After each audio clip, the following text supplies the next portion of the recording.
뒤에 분하고 같이 인사하겠습니다. 참 잘 오셨습니다. 우리 같이 인사하겠습니다.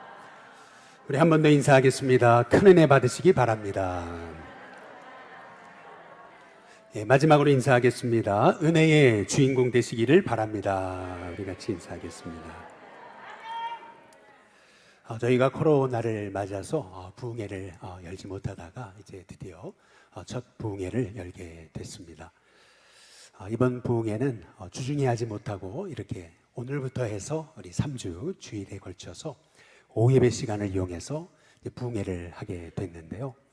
이번에 부흥회는 믿음의 가정을 세우는 우리 일신교회 성도님들 가정이 되기를 바라는 마음으로 이렇게 믿음의 가정 세우기 부흥회 3번의 시간을 준비를 하게 됐습니다. 이번에 부흥회를 통해서 우리 일신교회 성도님들이 믿음의 가정, 하나님 기뻐하시는 축복의 가정 세울 수 있게 해달라고 기도하면서 말씀을 받는 우리 성도님들 됐으면 좋겠습니다. 따로 우리 헌금 드리는 시간은 없고요. 예배 전에 여러분 봉헌하시면 되겠고요. 오늘은 예배 끝나고 우리 찬양 후에 다 같이 기도한 다음에 축도하고 예배를 마치도록 하겠습니다. 오늘 말씀을 전해주시러 오신 우리 이덕주 교수님은 아마 잘 아시는 분들이 많으실 텐데 우리 한국교회의 우리 한국교회 역사에 관해서는 아주 독보적인 교수님이세요. 저도 학창시절에 배웠고요. 우리 교수님이 CBS에 나오셔서 어머니에 대한 간증을 해주시는데 제가 몇 번을 들었어요. 참 은혜가 되고 눈물이 나고 그런 간증인데 저만 들을 수 없겠다 생각이 돼서 우리 교수님을 이렇게 모시게 됐습니다. 우리 교수님은 감리교신학대학에서 가르치셨고요. 우리 교수님 나오셔서 이제 말씀 전하실 때 큰 은혜 받으시기를 바라고 오늘 헌금은 제가 호명은 하지는 않겠습니다. 윤동규 목사 외에 많은 분들 헌금 드리셨고요. 헌금은 헌금 영수로 여러분께 보고 드리고 또 하나하나 일일이 제가 기도하도록 하겠습니다. 이제 교수님 나오실 텐데 헌금 위에 기도해 주시고 이제 말씀 전해 주실 텐데요. 우리 교수님 와이러스 쓰실 거예요. 예, 준비 잘 해주시고 이제 나오실 때 우리 할렐루야로 우리 환영하시고 또 박수로 환영하겠습니다. 할렐루야.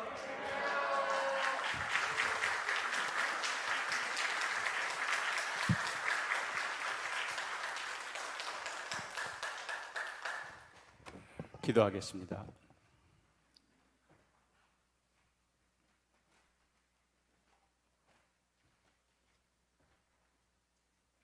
우리 일신교회를 세워주시고 일신교회를 통하여 많은 믿음의 가정들이 양육되게 하셨음을 기억합니다. 이제 우리 조상들의 믿음, 그 소중한 믿음을 회복하고 다시 코로나 이후에 시작하기를 원하는 귀한 성도들이 주님들 앞에 모여 싸우니 주님께서 준비하신 말씀으로 채워 주시옵소서. 오늘 주님 앞에 나오며 정성을 다해 물질을 봉헌합니다. 물질과 함께 저의 마음과 기도를 담아 싸우니 들어응답하여 주시옵소서.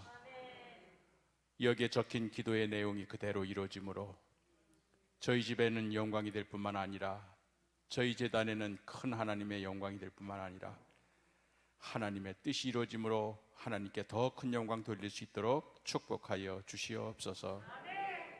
마음속에 있는 모든 기도의 제목들, 주님께 간구하는 모든 내용들 주님 아시죠? 특별히 우리 자녀들을 위하여 간구하오니 믿음의 길에서 어긋나지 않도록 붙들어 주시옵시고 믿음의 후손으로 하나님의 더 큰 축복받는 믿음의 자녀들 되게 하여 주시옵소서.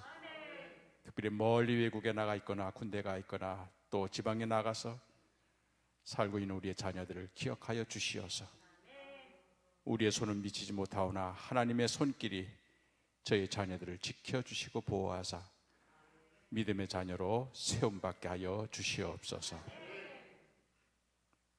우리 주님 예수 그리스도 이름으로 기도하였습니다.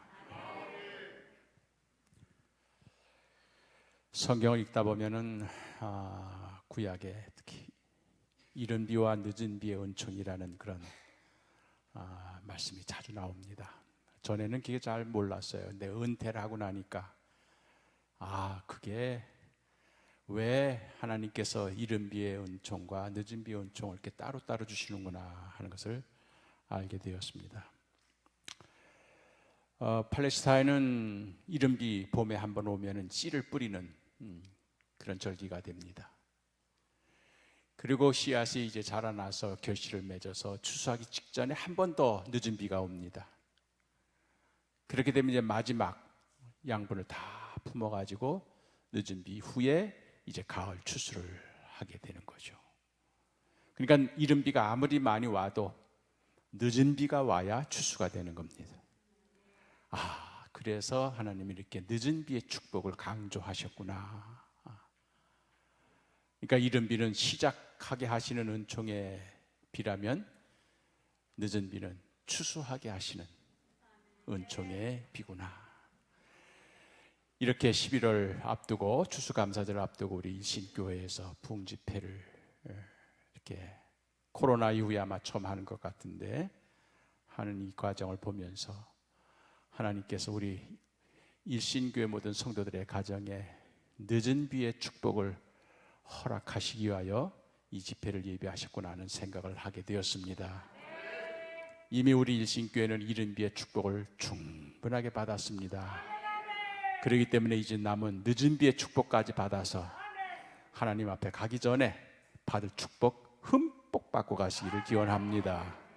하나님께서는 당신의 백성들을 부르실 때 복 주시려고 부르시지 망하게 하려고 부르시지를 않습니다. 다른 피조물보다 하나님께서는 인간을 창조하실 때 복을 빌어 주셨습니다. 예수님께서도 산 위에 올라가셔서 복을 빌어 주셨습니다. 행복하여라, 행복하여라. 그것이 하나님께서 인간을 창조하신 이유고 그것이 바로 예수 그리스도께서 제자를 부르신 이유입니다. 그렇기 때문에 우리 예수 믿는 사람들은 행복할 의무가 있습니다. 행복을 억지로 얻는 것이 아니라 자연스럽게 행복한, 그것이 바로 우리 예수 믿는 사람들의 특권입니다. 항상 기뻐하라, 쉬지 말고 기도하라, 범사에 감사하라. 이는 예수 그리스도 안에 있는 너희를 향하신 아버지의 뜻이니라. 그분의 소원이니라, 그분의 바람이니라, 그분의 계획임이라, 그분의 명령임이라. 그렇기 때문에 예수를 믿는 사람은, 예수 안에 있는 사람은, 예수를 모신 사람은 항상 기뻐하고 쉬지 말고 기도하고 범사에 감사하고 이렇게 된다는 이야기예요. 자기가 원하는 대로 될 때만 감사 헌금하고 자기가 기도한 대로 응답 받았을 때만 기뻐하는 것이 아니야. 하나님께서 지으신 모든 것이 선함에 감사함으로 받으면 버릴 것이 없나니 하나님의 말씀과 기도로 거룩하여 짐이라. 하나님께서 지으신 모든 것 속에는 올라가는 것만 있는 게 아니에요. 내려 꽂히는 것도 있어. 성공만 있는 게 아니야. 실패도 있어. 건강만이 아니라 질병도 있어. 자기가 원하는 대로 만사형통되는 것만이 아니라 자기가 원치 않는 상황으로 꼬꾸라치는 것도 포함되는 거예요.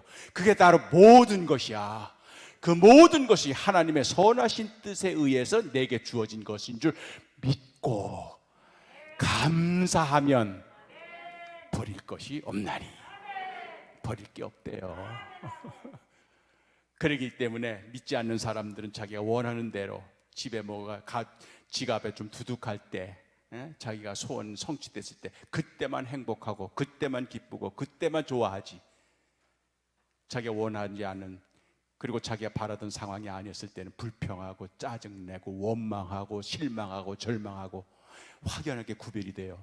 그러나 예수를 영접한 사람은 항상 always rejoice, always, 언제든지 어떤 상황이든지 잘 될 때든지 못 될 때든지 원하는 때든지 원치 않은 때든지 모든 때든지 기뻐하고 감사하고 기도가 나오더란 이야기예요.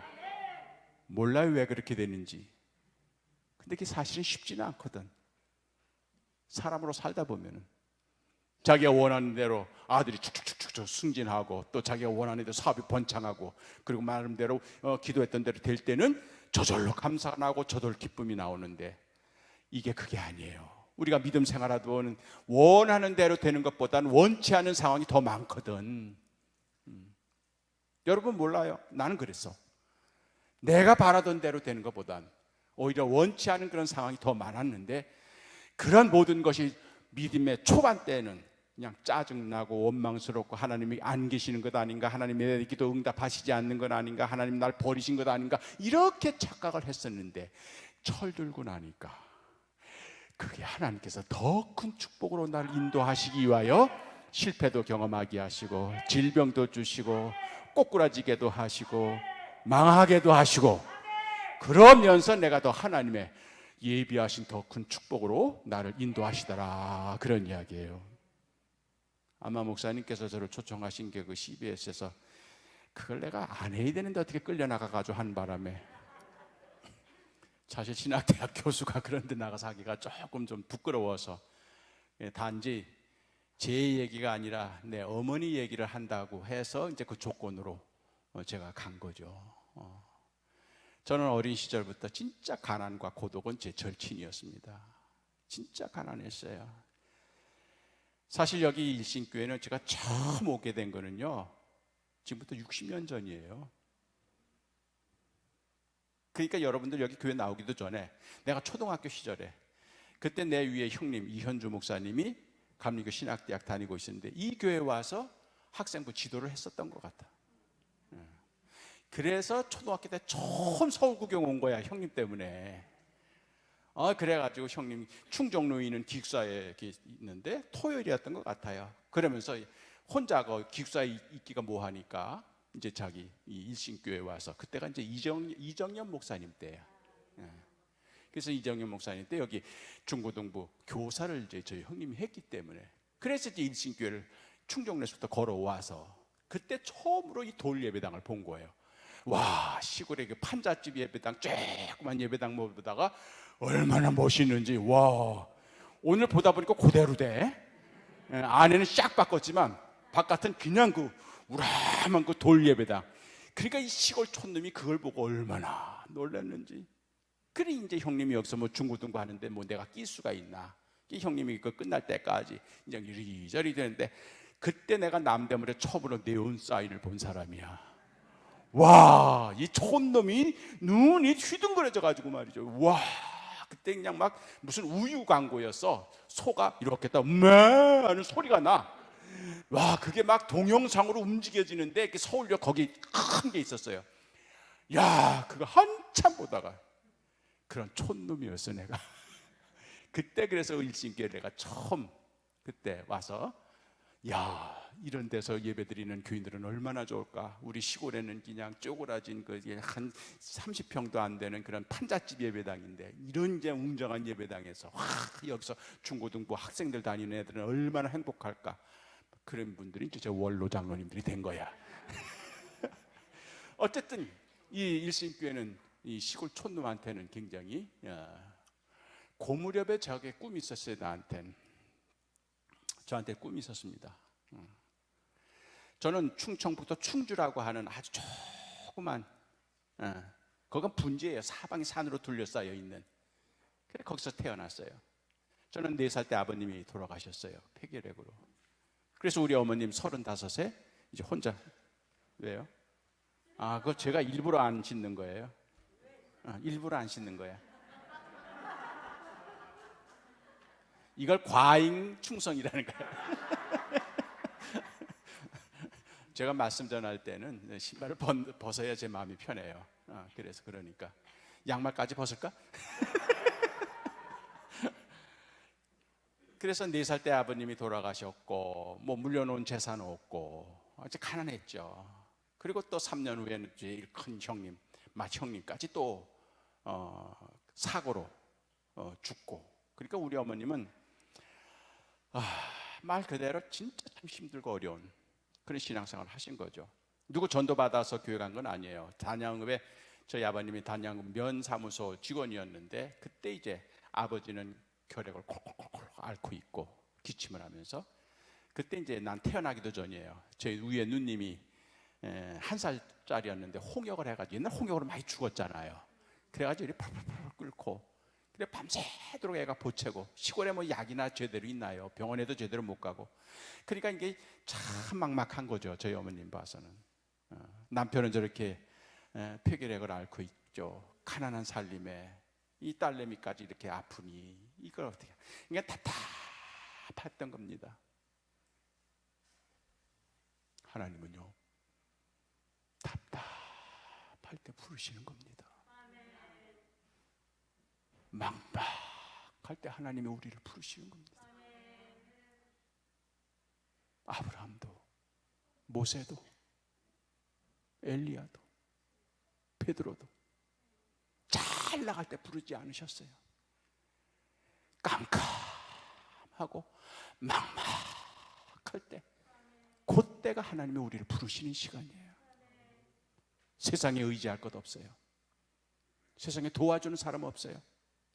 어디에도 도움의 손길이 없는 그런 막막한 가운데 하나님은 부르시는 겁니다. 우리 어머님은 어떻게 불렀냐면 종소리로 부르셨어요. 옛날 시골에서는 종 쳤잖아요. 이 신교에도 종 쳤잖아요. 60년대 70년대까지만 해도. 근데 저희 어머님이 그 종소리가 이상하더래요. 밤중에 땡그랑 땡 땡그랑 땡. 이 절간 종소리와는 뭔가 달라. 절간 종소리는 땡 땡 이렇게 가는데 이거는 땡그랑 땡 땡그랑 땡 하고 하나씩 올라가더래. 자, 이상한 종소리다. 뭐 어떤 절간에서 저런. 우리 어머님은 뭐 교회가 어떤 데인지도 모르고 그래서 결국 그 종소리를 따라서 그 아기를 들쳐업고 열이 펄펄 끓고 있는 딸내미를 들쳐업고 기침 콜록콜록 하는 남편 뉘어놓고 밤중에 그 종소리를 따라서 간 거예요. 눈따라길을. 그랬더니 그게 이제 어디냐면은 단양읍 옛날 교회에 새벽 기도회 종소리야. 나중에 어머님 알니까 그게 부활주일이었다는 거예요. 근데 우리 어머님은 뭐 교회 다닌 적도 없고 전도 받은 적도 없고 예수교가 뭘 하는 건지 찬송이 뭔지 기도가 뭔지 설교가 뭔지 하나도 모르는 상태에서 그냥 종소리만 따라서 간 거예요. 그렇게 가가지고 예배당 문을 열고 들어갔더니 새벽 기도니까 뭐 많이 모였겠어요. 한 20-30명 모여가지고 예배를 드리는데 예배를 어떻게 드리는지 알아야지. 또 새벽 기도니까 뭐 누가 나와서 안내해 주는 것도 아니고 그냥 그래서 그 종소리 끌려서 들어가가지고 저 뒷자리에 그냥 앉았대요. 뒷자리는요 은혜 받는 자리예요. 그래서 저는 강의실에도 앞자리 앉는 애들보다 뒷자리 앉는 학생들을 저는 좋아해요. 왜냐면 이 앞자리 앉는 애들은 어떻게든지 교수 눈에 잘 띄어가지고 점수 잘 받으려고 하는 그런 아주 사악한 생각을 가지고 있는 애들이고 저 뒷자리에 앉은 사람들은 어떻게 하면 도망갈까, 어떻게 하면 몰래 빠져나갈까, 그런 생각만 하고 있는. 근데 하나님은 그런 사람을 택하시거든. 그래 우리 어머님 저 뒷자리에 그냥 뭐 어찌가뇨. 야 사람들이 그 마룻바닥에 꿇어 앉았으니까 그래 어머니도 이렇게 꿇어 앉은 거야. 근데 나중에 저희 어머님이 회고하시면서 하시는 말씀이 그 순간 앉는 순간 예배당은 처음인데도 여기가 내가 있을 자리구나. 여기가 내가 있을 자리구나. 그런 느낌이 왔다는 거예요. 그게 하나님께서 우리 어머니를 부르신 거예요.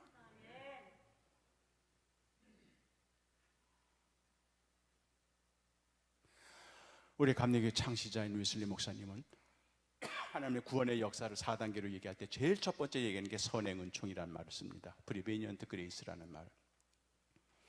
내가 행동하기 전에, 내가 택하기 전에, 내가 결정하기 전에 먼저 하나님께서 내 마음을 움직이시고 내 길을 인도하시고 그렇게 해서 내 선택과 내 결정이 아니라 하나님의 결정과 하나님의 선택으로 결국 그 은혜의 자리에 이르게 되는 거, 그걸 선행은총이라 그래요. 이걸 고백하는 게 우리 감리교 신앙의 제1조입니다. 많은 사람들이 내가 선택한 줄 알아요. 기독교를. 내가 일신교회를 선택한 줄 알아요. 내가 이 남편을 만난 줄 알아요. 내가 이 자식을 낳은 줄 알아요. 그러나 우리 감리교도들은 그렇게 해서 고백하면 안 돼. 하나님께서 나를 이곳으로 인도하셨습니다. 하나님께서 내 몸을 통해 이 아이들을 낳게 하셨습니다. 물론 일신교회에서 저를 초청하게 된 과정은 전 잘 몰라요. 그러나 저한테 연락이 온 거는 담임 목사님도 아니고 부목사님도 아니고 새끼 전도사야. 그것도 서리 전도사 이제 갓 목회를 시작한 그 서리 전도사가 이메일로 나한테 나를 초청한다고 하는 메시지가 와요. 이거는 예전 학상으로 보면 이거는 결례도 이런 결례는 없어. 적어도 담임 목사가 정중하게 전화로 하거나 직접 가련동 집으로 찾아와서 이런 계획이 있으니 저를 좀 와주십시오 이렇게 해도 올까 말까 한데 새끼 전도사가 이메일로 길지도 않아 짧게 여기 이런 게가 있으니까 한번 와주십시오.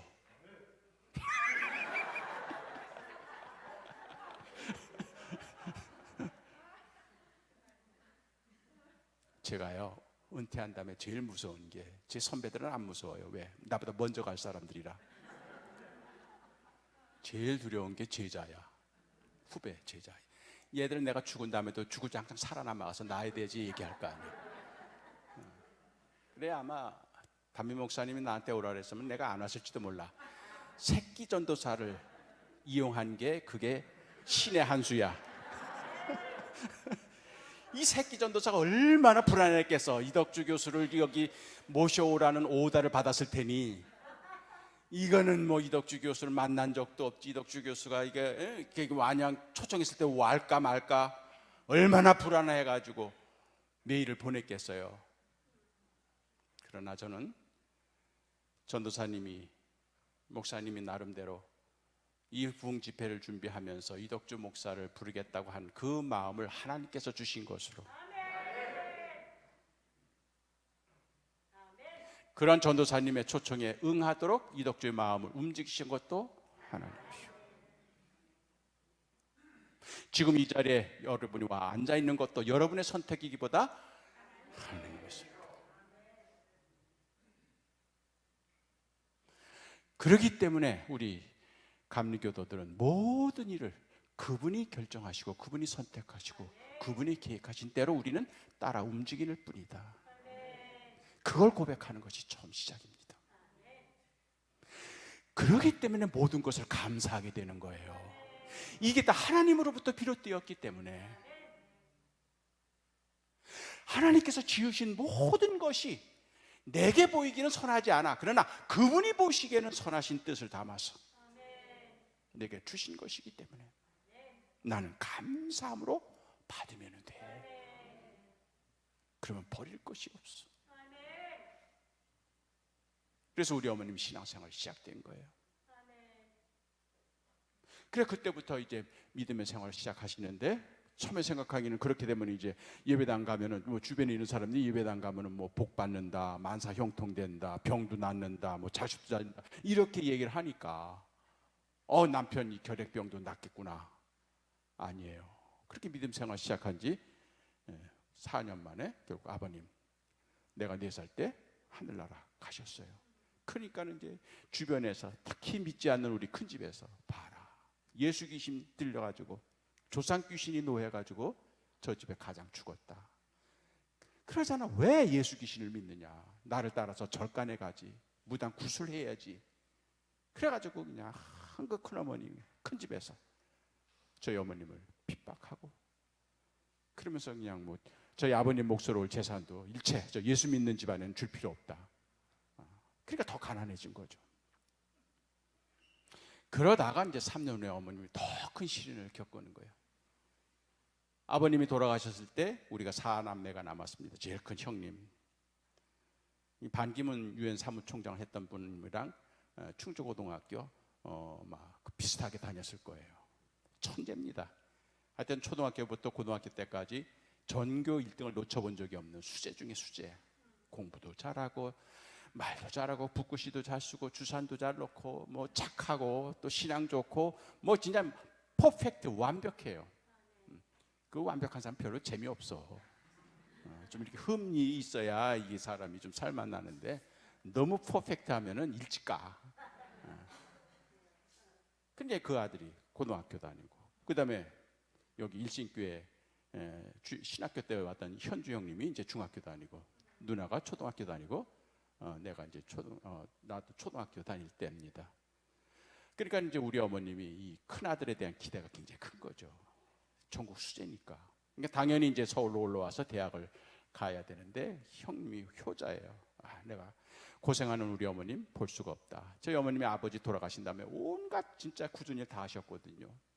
그 충주에 있는 은행 거기에 주방에 가가지고 주방 봉사하는 걸로 시작해가지고 봇짐 장사 뭐 하여튼 그래서 나중에는 이제 주리아 화장품 외판원 그게 최고로 올라간 직업이야. 그래가지고 우리 삼남매를 키우시기 위하여 고생을 하신 거죠. 그러니까 그 우리 어머니 고생하는 걸 맏아들로서 두고 볼 수가 없다. 내가 대학 가는 거 우리 어머니 그 학비 못 된다. 그래가지고 대학 진학을 포기하고 취직하겠다. 내가 일해서 벌어서 내 동생들 가르치고 우리 어머니 고생하는 거 두고 볼 수 없다. 얼마나 효자예요. 그랬더니 이제 고등학교 졸업을 하고 그랬더니 이제 그때 아버님 친구였던 분이 이제 충주 시장을 하고 있었어요. 그 소식을 듣고 충주의 수재가 서울에 대학을 안 가고 취직하겠다 그러니까 바로 충주시청에 공무원으로 특채를 했어요. 옛날 시골에 면서기만 해도 굉장한 건데 이제 뭐 충주시청에 공무원으로 특채를 하니까 이제 우리 어머님이 야 이제 제가 돈 벌면은 이제 걱정 끝나겠구나. 이게 그렇게 이제 저희 큰 형님에 대한 기대가 컸던 거죠. 그날 제가 5월 5일이었는데 저희 형님이 충주시청에 출근하기 전에 한 달간 공백 기간이 있어서 극장에 아르바이트 취직을 했어요. 한 달간 또 일해가지고 돈 벌겠다고. 그러니까 아주 지극한 효자야. 그 첫 출근하는 날이에요. 그러니까 사회 나와가지고 첫 출근하는 그날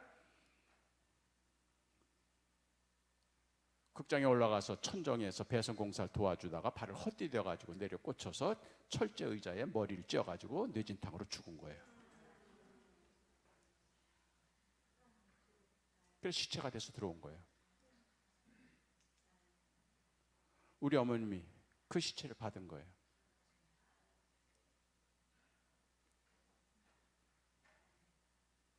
이럴 수는 없습니다. 이럴 수는 없습니다. 1년 동안 기도가 안 나왔대요, 어머님. 기도를 하려래도. 말은 쉬워요. 항상 기뻐하라, 쉬지 말고 기도하라, 범사에 감사하라. 말은 쉬워. 그래서 정작 닥치고 보면 그게 안 돼요. 기도가 안 나와. 하나님은 살아계시면 이럴 수는 없습니다.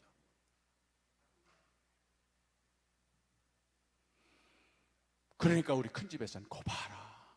그 예수 귀신 믿어가지고 그 집에 가장 죽자마자 이제는 장자까지 쳤다. 더 늦기 전에 남은 3남매 얘들 생명 보존하려면은 나 따라서 절간 가자. 그런데도 이상하게 어머님이 교회 발길이 끊어지지를 않더래요. 기도가 안 나오는데도, 찬송이 안 나오는데도, 감사가 안 나오는데도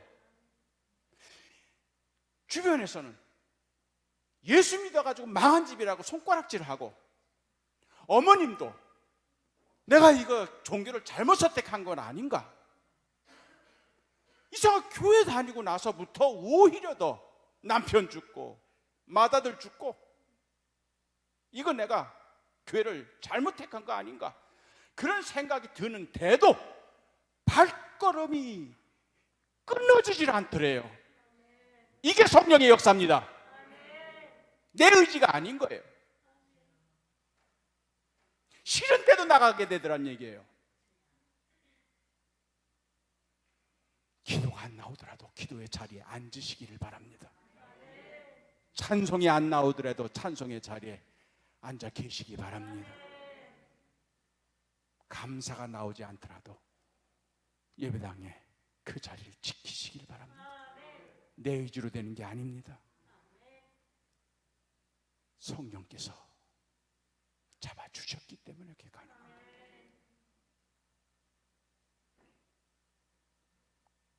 마지막 아들이 죽는 날, 그날 어머님이 너무 몸살을 앓고 누워 계셨어요. 그래서 아침밥을 못 해먹고 간 게 더 마음에 가. 꿈에도 안 나타나. 너무 야속한 거예요. 나중에는 하나님께 그런 푸념을 했대요. 왜 하필이면 그 아들입니까? 이건 살아남은 우리 삼남매한테는 이건 대단히 섭섭한 말이요. 어머니로서는 그럴 수밖에 없어요. 장자, 대들보, 이제는 그 아들, 효자, 믿음 좋고, 어떻게 그런 아들을 하나님이 걷어가시죠? 꿈에도 안 나타나. 너무 섭섭한 거예요. 그렇게 한 1년쯤 지난 다음에 일주기가 되니까 더 보고 싶잖아요. 그날 아침 우리 삼남매 밥 해주기 위해서 부엌으로 들어가시는데 푸념조로 어머니 입에서 그런 말이 나왔대요. 하나님, 너무하십니다. 너무하십니다. 여러분, 고상한 단어만 기도가 아닙니다. 푸념과 원망도 하나님께 향하면 기도가 되는 겁니다. 마라의 쓴물, 르비딤 광야, 신광야, 양식 떨어지고 물 떨어졌을 때 백성들은 원망했습니다. 원망이라도 하시길 바랍니다. 하나님이 그 원망도 들어주십니다. 모세는 그것을 기도로 바꾸었습니다. 아뢰었습니다. 그렇기 때문에 세상 사람들이 절망과 낭만과 파탄 지경에 이르렀을 때 하나님을 믿는 사람들은 원망을 할지언정, 간구를 할지언정, 탄원을 할지언정 하나님을 향하게 되는 겁니다. 기도는 하나님을 향하는 겁니다. 말이 중요한 게 아닙니다. 내 마음을 하나님을 향하는 게 바로 기도입니다. 그래서 마음을 다하고 뜻을 다하고 힘을 다하여 주 너의 하나님을 사랑하라 하신 겁니다. 어머님이 원망과 짜증을 하나님께 한 거죠. 하나님 너무하십니다. 그랬더니 그 순간 우리 어머님에게 음성이 들렸답니다. 야, 윤속장, 네가 네 아들 권주를 더 사랑했니? 나를 더 사랑했니? 네 아들 권주를 더 의지했니? 나를 더 의지했니? 이 음성을 듣는 순간 우리 어머님의 무릎에서 힘이 쫙 빠지면서 주저물러 앉았대요. 하나님, 내가 하나님을 사랑한다고 하면서도 하나님보다 내 아들 권주를 더 사랑했네요. 내가 하나님을 의지한다고 하면서도 내 아들 권주를 더 의지했네요. 내 아들 권주가 어떻게 잘 되기를 위해서 내가 하나님께 간구했지. 성경의 부분은 맏아들은 하나님의 것이라고 말씀하셨는데 하나님께 드릴 생각은 안 하고 맏아들 덕분에 맏아들로 인해서 내 경제 생활이 좀 펴지고 내 고생이 끝나고 조금 더 유족한 생활을 하기를 내 아들을 위해서 내가 하나님께 기도했네요. 하나님, 저 용서해 주세요. 쭈그리고 앉아서 펑펑 울면서 회개했답니다. 그게 우리 어머님이 인격적으로 하나님을 만난 사건입니다. 우리가 신앙생활을 할 때 이런 하나님의 음성을 듣고 하나님의 모습 형상을 보고 하나님을 느낌으로 알게 될 때 이때 비로소 껍데기 신앙에서 본질적인 신앙으로 우리는 업그레이드가 되는 겁니다. 이것이 바로 질투하시는 하나님이 우리 어머님에게 임하신 겁니다. 모세에게 나타난 하나님은 제1조의 십계명 1조, 나 외에 다른 신을 내게 두지 말라. 제2조, 어떤 형상도 만들지 말라. 나는 질투하는 하나님이라. 질투는 사랑의 아주 잔인한 표현입니다. 사랑하지 않으면 질투도 하지 않습니다. 사랑하기 때문에 그 지독한 사랑이 질투로 표현이 되는 겁니다.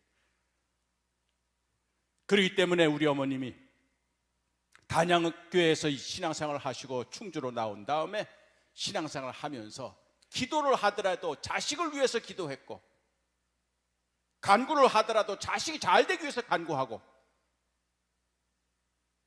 그래서 어느새 자기도 모르게 내 아들이 하나님보다 높은 자리에, 더 소중한 자리에 우상으로 떡하니 자리를 잡고 있는 것을 하나님은 그걸 깨뜨려 버리신 겁니다.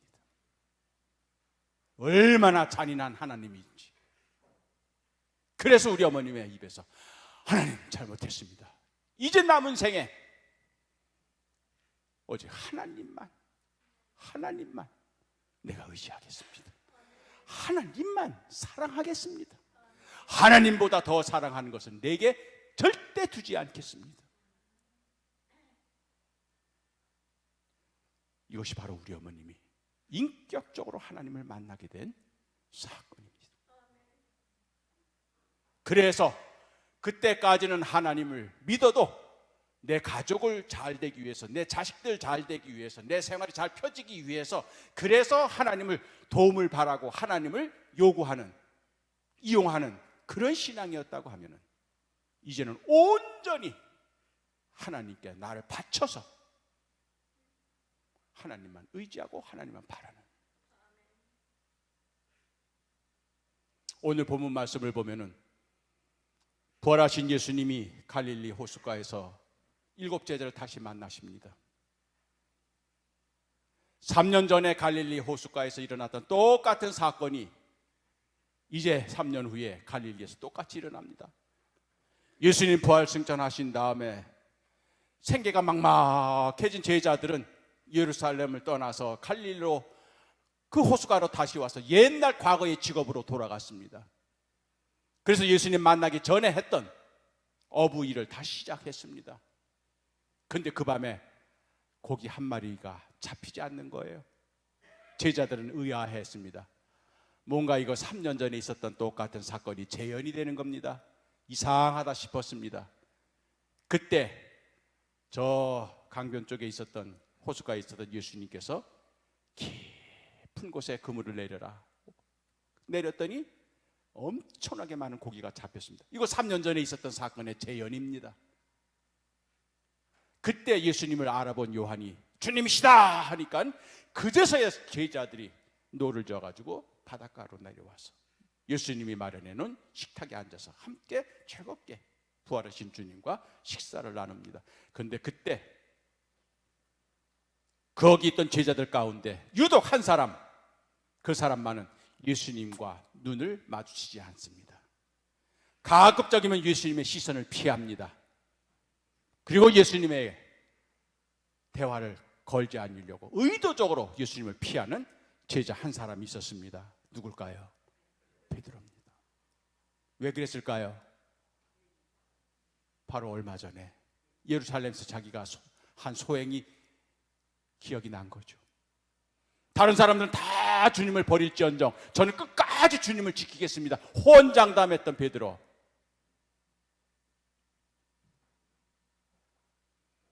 주님을 3번이나 모른다고 부인했던 베드로.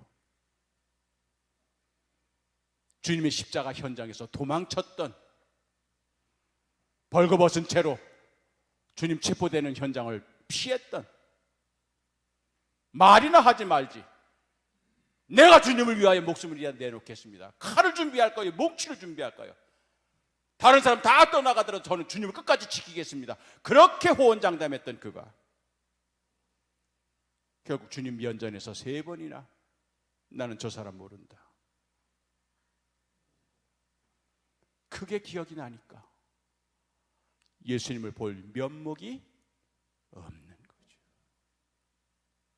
그래서 한쪽 구석에서 그냥. 근데 우리 주님은 그러한 베드로를 콕 집어서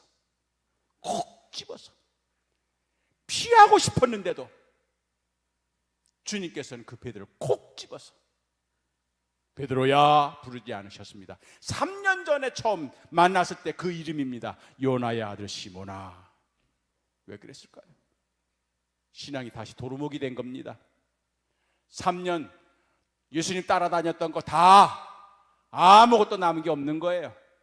3년 전으로 돌아가 버린 겁니다. 요나의 아들 시몬아. 그러니까 마지못해서 주님이 부르시니까 주님을 받겠죠. 우리 주님 뭐라 그러십니까? 내가 나를 사랑하느냐? 내가 나를 사랑하느냐? 베드로 자신이 없습니다. 방금 전에 자기가 어떤 행동을 했는지 알죠? 사랑했으면 왜 부인합니까? 사랑했으면 왜 도망칩니까? 비겁하고 이기적이었던 자기를 베드로가 한 거죠. 그렇게 해서 나온 답이 제가 주님을 사랑하는 줄 주님이 아시나이다. 이건 무슨 말인지 모르겠어요. 신학 교수였던 나도 도대체 이게 무슨 말인지 모르겠어. 내가 나를 사랑하느냐 하면 예, 아니요, 둘 중에 하나면 돼요. 근데 이것도 아니고 저것도 아니고 제가 주님을 사랑하는 줄을 주님이 아시나이다. 자신이 없는 거예요. 이게 바로 베드로의 현실입니다. 3년 전에 예수님 처음 만났을 때와 똑같은 거예요. 믿음의 진보가 없는 겁니다. 교회 10년, 20년 다니면 뭐합니까? 똑같은 그 수준에서 어린아이와 같이 자기가 원하는 대로만, 자기 중심으로 육적으로만 주님을 따르려고 그러고, 주님은 좀 업그레이드 되기를 바라시는데, 좀 성장되기를 바라시는데 10년 전이나 20년 전이나 똑같은 믿음의 수준에서 달면 삼키고 쓰면은 뱉는 이기적인 그런 신앙에서 그냥 머물러 있다고 하니, 이게 바로 베드로였던 겁니다. 그래서 시인도 아니요 부인도 아닌 이상야릇한 대답을 하는 겁니다. 이게 바로 뜨뜻미지근해서 한 발은 교회, 한 발은 세상에, 뜨거운 것도 아니고 차가운 것도 아니고 이런 신앙이 되어버린 거예요. 우리 예수님께서 그런 베드로에게 내 양을 먹이라, 알 듯 모를 듯 그 말씀을 하시는 거예요. 그것도 한참 시간이 흘렀습니다. 그런 다음에 또 주님이 요나의 아들 시몬아 또 부르시는 거예요. 그러니까 베드로가 또 할 수 없이 예수님을 받겠죠. 똑같아요. 내가 나를 사랑하느냐? 베드로의 답은 변함이 없습니다. 진보가 없습니다. 발전이 없습니다.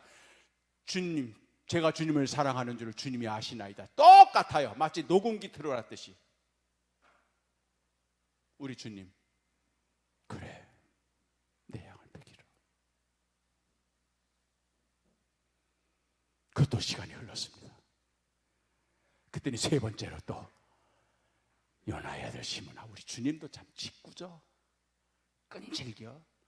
베드로도 고집이 세지만 우리 주님 고집은 더 세. 또 세 번을 또 불러. 요나의 아들 시몬아, 내가 나를 사랑하느냐?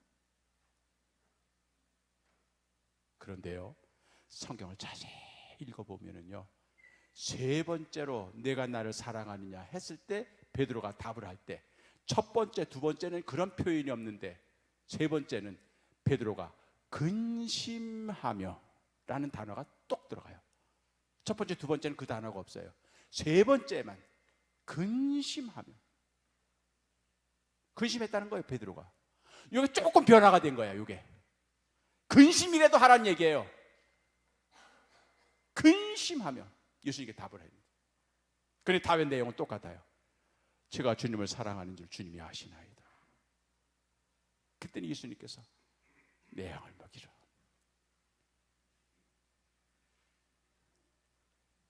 여러분, 왜 베드로가 근심했을까요? 왜 예수님이 세 번이나 물으셨을까요? 보통은 예수님이 베드로가 세 번 부인했기 때문에 그걸 만회할 기회를 주기 위하여 세 번을 그렇게 예수님이 질문하셔서 세 번 부인한 걸 용서해 주셨다, 이렇게 해석을 합니다.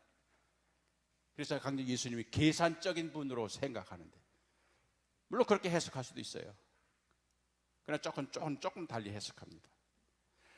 이 말씀이 원래 기록된 헬라어 성경, 그리스어 성경을 보면은 내가 나를 사랑하느냐? 예, 제가 주님을 사랑합니다. 내가 나를 사랑하느냐? 예, 제가 주님을 사랑합니다. 내가 나를 사랑하느냐? 예, 제가 주님을 사랑합니다. 3번에 걸쳐서 사랑하느냐? 사랑합니다. 사랑하느냐? 사랑합니다. 사랑하느냐? 사랑합니다. 이렇게 한글로는 번역이 되어 있는데 영어 성경도 똑같아요. Do you love me? Yes, I love you. Do you love me? Yes, I love you. Do you love me? Yes, I love you. 똑같아요. 그런데 헬라어 성경에는 3번째가 달라집니다. 3번째만 달라진 게 아니라 첫 번째, 두 번째, 세 번째에도 예수님이 베드로에게 던지신 질문, 내가 나를 사랑하느냐 하는 그 사랑이, 베드로가 제가 주님을 사랑합니다 했을 때 그 사랑이 같은 영어로는 러브고 한글로는 사랑인데 헬라어는 다릅니다. 예수님이 베드로에게 내가 나를 사랑하느냐 했을 때 쓰신 사랑이란 단어는 헬라 말로 하면 아가파스메 이럽니다. 근데 베드로가 제가 주님을 사랑합니다 했을 때 그 사랑은 필로세 이래요. 그러니까 예수님은 베드로에게 아가파스메 하고 물었는데 베드로는 필로세 하고 대답을 한 거예요. 헬라어로 똑같은 사랑으로 번역이 되는 이 사랑이란 단어가 아가페의 사랑이 있고 필로스의 사랑이 있는 거예요. 그 사랑이란 단어가 달라요. 예수님이 베드로에게 던지신 내가 나를 사랑하느냐 했을 때는 아가페입니다. 네가 아가페로 나를 사랑하느냐 하고 물으신 거예요. 근데 베드로가 제가 주님을 사랑합니다 했을 때 그 사랑은 아가페가 아니에요. 필로스입니다. 아가페와 필로스가 차이가 있는 거예요. 아가페는 말 그대로 위에서 아래로 내려오는 그런 사랑입니다. 하나님이 세상을 이처럼 사랑하셨을 때 그 사랑이 바로 아가페입니다. 내가 너희를 사랑한 것처럼 너희도 서로 사랑하라 했을 때 그 사랑이 바로 아가페입니다. 그렇기 때문에 이 아가페라는 사랑은 하나님께서 인간을, 부모가 자녀를 위에서 아래로 내려주시는 사랑이에요. 그렇기 때문에 이 사랑에는 필수적으로 뭐가 들어가냐면 내려옴, 자기를 비움, 자기를 희생함. 그래서 하나님의 사랑이 제일 극적으로 나타나는 게 십자가의 사랑이 되는 거예요. 자기를 희생하사, 본래 높은 곳에 계실 그분이 자기를 낮추사, 자기를 비우사 종의 모습으로 내려오셔서 십자가에 죽기까지, 이게 바로 하나님의 사랑인 거예요. 이게 바로 아가페입니다. 근데 필로스는 희생할 필요가 없어요. 필로스는 수평적인 관계에서 이루어지는 친구와 친구 사이의 우정, 직장 동료 사이에,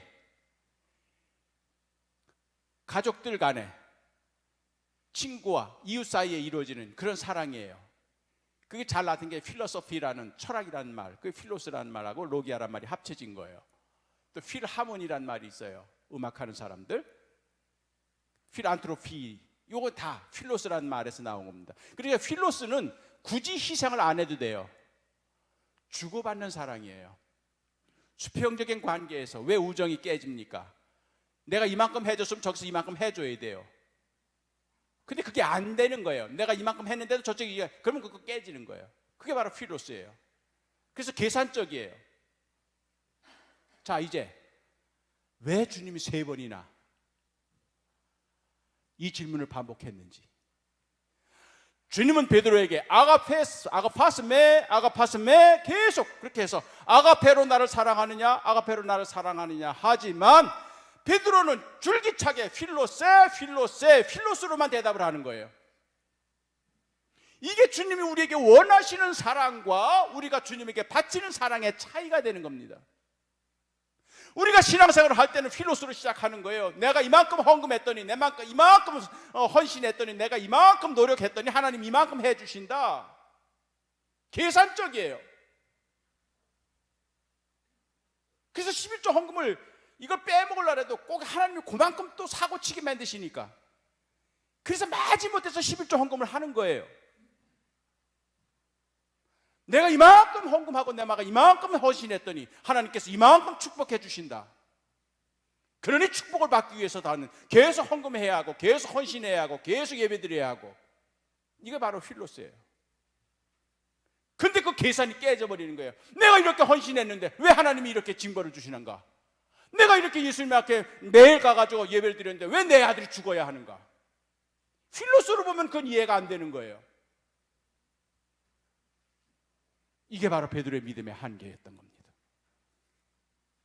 그래서 베드로가 줄기차게 필로스로만 거기서 한 발자국 더 못 나가는 겁니다.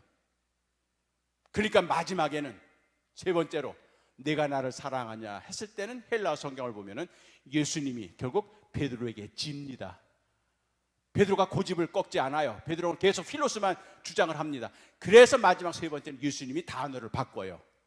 아가파스 매 하지 않으시고 필레이스 매, 주님이 필로스로 바꾸신 겁니다.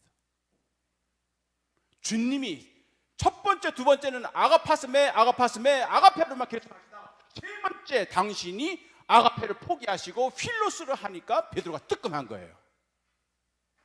주님이 단어를 바꾸니까. 그래서 근심했다는 말이 곡스럽게 나오는 거예요. 주님이 왜 단어를 바꾸셨을까? 그러면 베드로가 이제는 아가페로 고백을 해야 되는데 세 번째 마찬가지로 필로스로 끝납니다. 그게 바로 베드로의 믿음의 한계였던 겁니다. 믿음은요, 필로스로 시작을 합니다. 교회 다니면은 복 주시고, 교회 다니면 잘 되고, 교회 다니면 아들 문제 해결되고, 교회 다니면 뭐가 되고 이러니까 교회를 다니기 시작하지만 어느 순간 주님이 우리에게 아가페를 요구하시는 때가 오는 겁니다. 내가 나를 위하여 너 자신을 희생할 수 있느냐? 나를 위하여 내 생명을 내놓을 수가 있느냐? 네 자식을 나에게 바칠 수가 있느냐? 네 생명을 나에게 희생할 수가 있느냐? 이게 바로 아가페로 우리에게 주님이 요구하시는 겁니다. 그러나 그 마지막 순간까지 나는 자신이 없는 거예요. 아가페는 주님만 하실 거지 나는 해보면 안 돼. 나는 그저 필로스로 만족해. 그러나 우리 주님은 우리에게 아가페로 올라가시기를 주님은 원하시고 계시는 거예요. 결국 베드로는 끝까지 필로스를 고집합니다. 그랬더니 우리 주님이 결국 포기하시고, 그래, 그게 네 믿음의 한계지.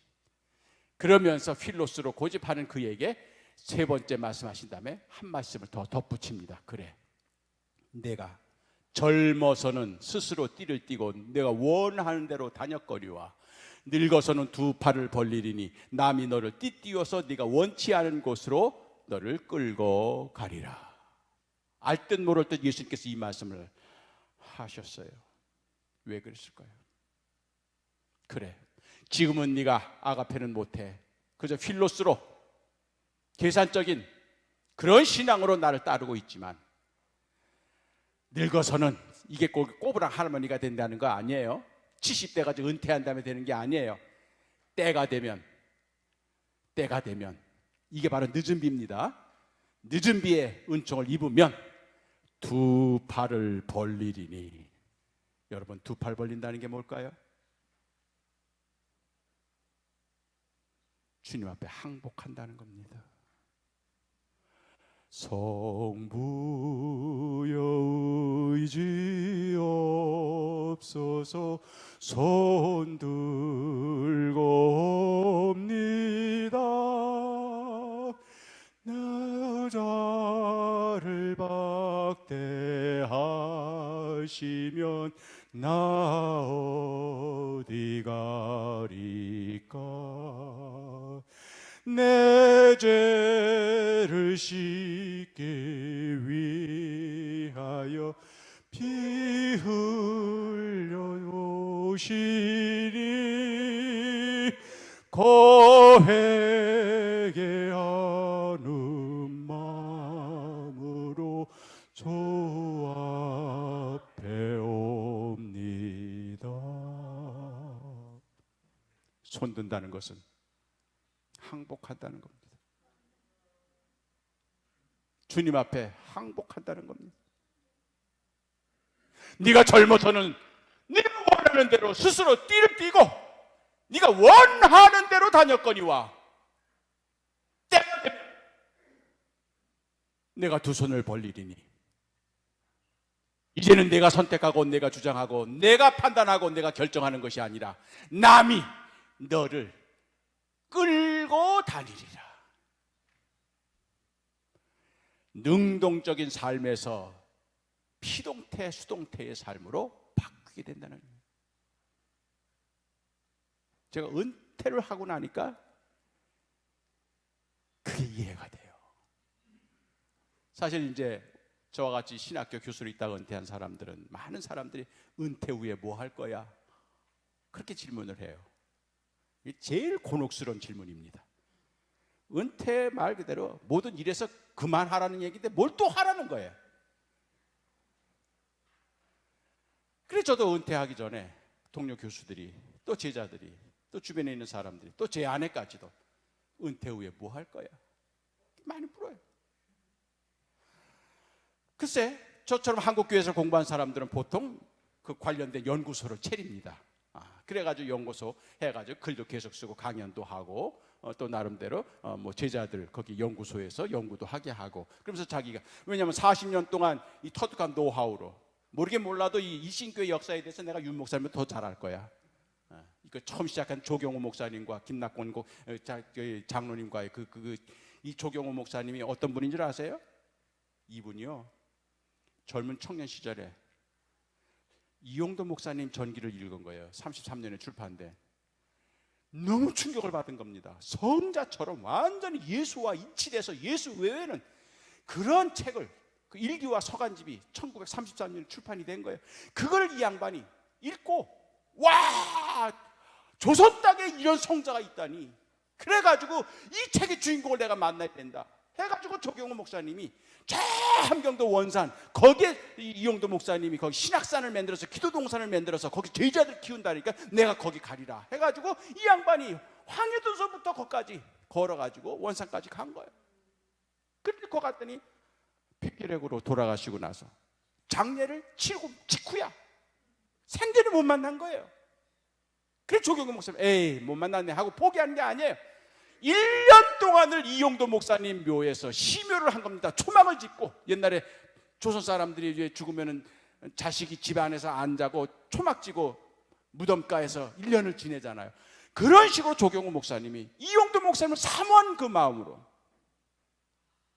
그래서 거기에 1년 동안을 거기서 상주 노릇을 한 거예요. 그러면서 이용도 목사님, 내가 육신으로는 못 뵀지만 내가 영으로 모셔야 되겠다. 1년 동안 그렇게 살았더니 성령을, 이용도 목사님의 묘소에서 성령을 받아가지고 예수의 영이 조경호 목사님한테 샥 하고 들어가 버린 거예요. 그래서 조경호 목사님은 평생 목회하시면서 예수 외에는 예수로만 만족합시다. 아마 조경호 목사님의 설교를 들어보신 우리 원로 장로님이 기억하실 겁니다. 그분 설교단에서 헛소리 한마디도 하지 않습니다. 예수 얘기만 하신 분이에요. 예수처럼만 살면 됩니다. 예수 외에 답은 없습니다. 그저 예수님처럼 오직 예수. 그분이 우리 일신교회를 시작하신 분이에요.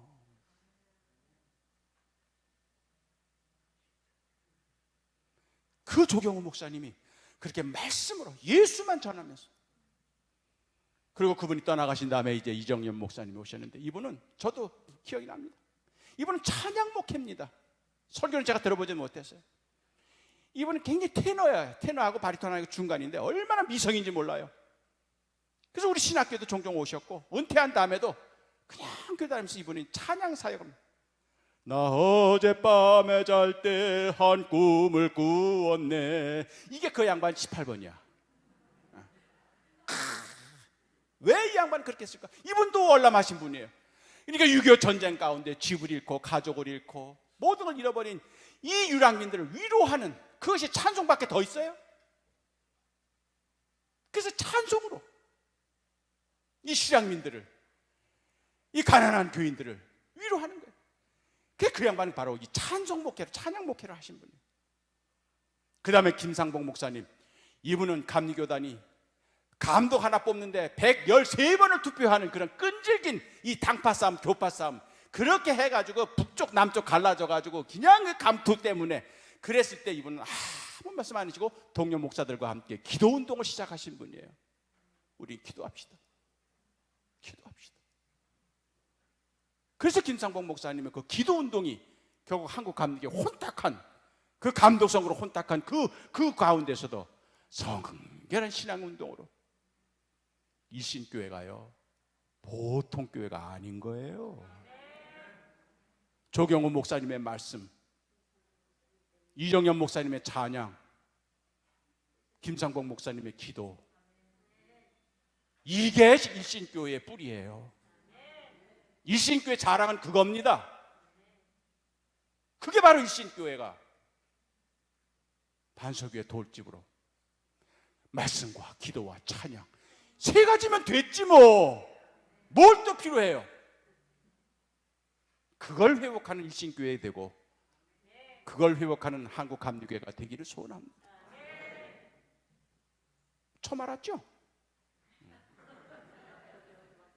그러니까 술술 나와. 한 40년을 한국교회에서 공부했더니 머리에 그렇게 해서 그런 연구소 하나 차려서 해야 되겠다. 근데 그런 마음이 저한테 싹 사라져요.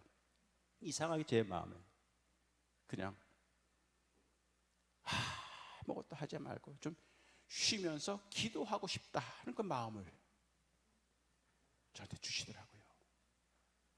여러분, 주님이 우리에게 메시지를 주실 땐 마음으로부터 주시는 줄 믿으시기 바랍니다. 머리부터 주시지 않아요. 마음에. 그래서 마음을 다하고 뜻을 다하고 힘을 다하여 순서가 그렇게 되는 겁니다. 내 마음에. 그래서 그때부터 말 그대로 이제 은퇴 후에 아무 계획 없이 제 매형이 저보다 한 10년 앞서서 은퇴했습니다. 한양대학에서. 그래서 매형한테 형님 제가 이번에 은퇴하는데 학교에서 은퇴하는데 은퇴 후의 삶이 행복하려면 어떻게 해야 되는지 은퇴 선배로서 한마디 좀 해주십시오. 그랬어요. 그랬더니 세 가지만 주의하래. 첫째, 주는 대로 먹어라. 둘째, 어디 가느냐고 묻지를 말아라. 셋째, 왜냐고 묻지를 말아라. 뭐 여러분은 웃었지만 처음 듣는 나로는 좀 섭하더라고. 나름대로 40년을 가족을 위해서 이렇게 희생하고 한냈는데 주는 대로 먹어라. 묻지를 말아라. 왜냐고 묻지를 말아라. 시키는 대로 하라. 이게 결국 은퇴 후에 받는 보답인가? 근데 1년쯤 지내고 나니까 그게 진리띠다. 그게 행복의 비결이요. 그래서 삼식이가 됐죠 뭐. 그랬더니 저희 집사람이 뭐 제가 그냥 계속 한 40년 목회하고 또 뭐 신학교가 하고 뭐 이러다 보니까 오래간만에 이제 집에 같이 있는 시간이 있으니까 처음에는 좋아해요. 그래가지고 그동안 남편 못 해준 음식 맛있는 거 다 해줘야 된다고 해서 이 유튜브가 문제야. 유튜브를 보고 매일매일 메뉴가 달라지는 거야 이게. 근데 저는 안 먹어. 나보고만 먹으래. 근데 유튜브 보고 만든 게 맛이 있어요 없어요? 전혀 내 입에 안 맞아. 그러니까 유튜브 이거 하는 사람들 진짜 회개해야 돼. 뭐 세상에 제일 맛있는 것처럼 막 그냥 과장해가지고 하는데 이거 직접 만들어서 먹어본 내가 느낀 거는 이건 도저히 못 먹는 거야. 그래도 작은 한 달 동안은 열심히 합디다. 그것도 고역이야. 그거 먹어주는 것도. 근데 한 달이 지내고 나니까 여보 어디 안 나가? 어디 모임 없어? 지루해진 거예요. 그러나 저는 은퇴하고 나서 미리 예약한 집회 외에는 일체 난 집회를 안 한다 생각을 하고 새로운 집회나 뭐 집필계획, 모임 계획을 하나도 안 했습니다. 그럼 조용히 이제 저희가 저 가련동 사는데 뒤에 산길이 있어요. 이 산길 산책하는 게 제가 하루 일과예요. 일과에서 쭉 산책을 하고 있는데 그렇게 이제 3개월이 지냈어요. 은퇴한 다음에 2월 달에 은퇴하니까. 그리고 난 다음에 이제 사순절 지내고 부활절 지냈을 때 그 어간이었어요. 참 오솔길이 좋아요. 조용하게. 오래간만에 진짜 저한테 조용한 시간을 갖게 된 거죠. 일상에서 벗어나 이제 학교에서 강의하고 뭐 예배 오고 그런 거에서 이제 일단 떠나가지고 조용한. 그러다 보니까 그 숲속길을 걸으니까 참 새소리도 들리고 바람에 낙엽 흘리는 소리도 들리고 비가 온다면은 졸졸졸 흐르는 물소리도 들리고 아주 진짜 편안한. 그러면 이제 뭐 마음 내키면 찬송도 부르고 또 기도도 하고 또 말씀도 읽고 또 묵상도 하고 진짜 조용한 그런 시간을 제가 가졌어요. 그런데 한 번은 그런 오솔길을 지내서 기도하고 나서인지 아니면 기도하기 전인지 모르지만 그 바위에 앉았다가 일어나는 순간 갑자기 내 저 깊은 속에서 그분의 음성 같은 소리가 들리는데, 너 나 알아? 너 나 알아? 소리는 조용했지만 나한테는 천둥번개처럼 들렸어요. 아마 이것이 사울이 다메섹 가다가 굴러 떨어졌을 때 들은 사울아 사울아 하는 그 음성과 똑같았을 거예요. 조용한 그분의 음성이 내게는 천둥번개처럼 들린 거예요. 너 나 알아? 너 나 알아? 진짜 알아? 이게요, 진짜. 명색이 모태신앙이요, 감리교 목사요, 목회자를 양성하는 신학교 교수로 은퇴한 나에게 정작 그분이 너 나 알아? 제가 자신 있게 대답을 못했어요. 아주 척은했어요. 학생들 앞에서, 교인들 앞에서 신용은 했어요. 제일 믿음이 좋은 것처럼 하나님에 대해서, 성경에 대해서, 예수 그리스도에 대해서, 성령에 대해서, 교회에 대해서 그냥 솔솔솔솔 풀어나가는데 뭐 막힘이 없이 강의했죠. 근데 그게 진짜 알고 한 것인지 제가 한 달간 멘붕이 왔어요. 그건 가식이었습니다. 위선이었습니다. 교인들 앞에서, 학생들 앞에서 그렇게 척을 했던 거죠. 진짜 그분을 내가 아는지. 예, 제가 주님을 압니다. 대답을 못 하겠는 거예요. 내가 나를 사랑하느냐? 이 질문에 베드로가 자신 있게 대답하지 못하는 똑같은 심정이었어요. 얼마나 가식이었는지. 수업 들어가기 30분 전에 책에서 읽은 거 가지고 들어가면서 마치 내가 한 10년은 연구해가지고 깨달은 것처럼 학생들 앞에서 과장을 해가지고 마치 자기 혼자 깨달은 것처럼, 이것이 바로 이덕주였던 거예요. 얼마나 내가 위선이고 가식이었는지. 한 달간을 제가 그분 앞에서 너무 부끄러웠어요. 그렇게 한 달 지낸 다음에, 그러니까 그때 산책길이 즐거울 리가 없죠. 그래도 산책 외에는 다른 게 할 일이 없으니까.